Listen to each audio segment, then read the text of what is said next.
Quienes conocen el diagrama del eneagrama saben que este se forma dividiendo un círculo en 9 puntos y que estos puntos están unidos por líneas internas que forman dos figuras, un triángulo que une los puntos 9, 3 y 6 y otra figura que une los puntos 1, 4, 2, 8, 5 y 7. En futuros vídeos entraré en mayor detalle sobre el significado profundo del símbolo del eneagrama, pero hoy vamos a fijarnos y comprender la importancia que tiene el triángulo del eneagrama. Claudio Naranjo, maestro y psiquiatra chileno, destaca el triángulo central del eneagrama, conocido como el triángulo de la neurosis, que conecta los puntos 9, 3 y 6 en una dinámica interrelacionada. La tríada de la neurosis y la distribución de las pasiones en el eneagrama nos ofrecen una comprensión profunda y clara de cómo funciona el ego. En el triángulo central del eneagrama encontramos las tres pasiones fundamentales: pereza en el vértice superior, miedo en el ángulo izquierdo y vanidad en el ángulo derecho. Estas tres fuerzas representan la estructura básica del ego, interconectándose para formar lo que se conoce como neurosis caracterial. No te asustes, esto es más sencillo de lo que suena, te lo explico. En primer lugar tenemos el miedo, que impulsa muchas de nuestras decisiones y nos lleva a evitar situaciones que percibimos como amenazantes. La neurosis surge cuando el individuo no puede manejar adecuadamente sus miedos internos, que se exteriorizan en forma de ansiedad. El miedo, base de la neurosis, refleja la angustia que nos lleva a evitar riesgos y nos hace vulnerables a la ansiedad. Piensa en alguien que tiene miedo al rechazo social. Este miedo puede haberse desarrollado a partir de experiencias pasadas en las que se sintió excluido o juzgado.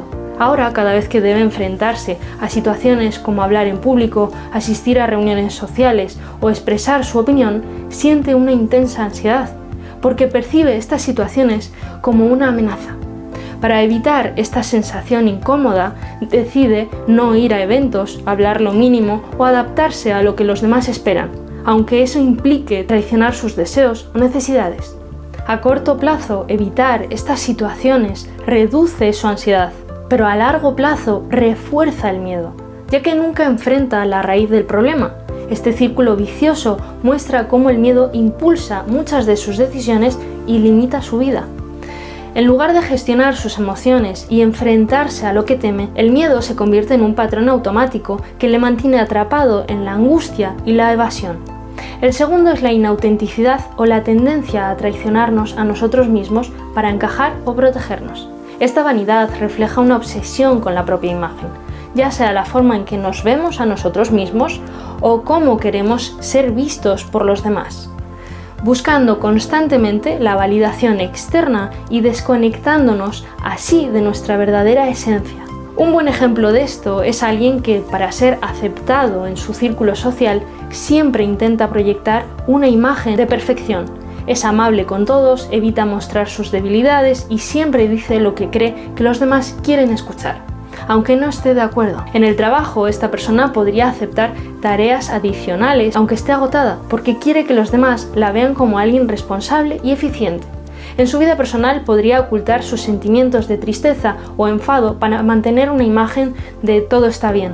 Al hacerlo, traiciona sus propias necesidades y emociones, porque su prioridad no es lo que realmente siente o desea, sino cómo cree que debe ser vista por los demás. Este falso yo idealizado la aleja de su esencia y le hace depender de la validación externa para sentirse valiosa. Con el tiempo, esta desconexión puede generar un vacío interior, porque no está viviendo de forma auténtica, sino siguiendo un guión que creó para protegerse o encajar. Y por último, la pereza de la conciencia, que se traduce en una falta de conexión con nuestro interior, una distracción constante que nos impide reflexionar profundamente sobre quiénes somos y qué necesitamos. La pérdida del ser conduce a una vida mecanicista, donde nos movemos por inercia, sin verdadera conexión con nosotros mismos ni con el mundo que nos rodea. Como ejemplo, imagina a alguien que pasa sus días en una rutina constante. Se despierta, va al trabajo, regresa a casa, ve la televisión, revisa las redes sociales y repite lo mismo día tras día. Nunca se detiene a cuestionar si realmente está feliz, qué quiere en la vida o si las decisiones que toma están alineadas con lo que necesita profundamente. Cada vez que tiene un momento de incomodidad o vacío, en lugar de reflexionar sobre ello, busca distraerse. Se pierde en el móvil o en la comida, llena su agenda con tareas superficiales o evita el silencio a toda costa.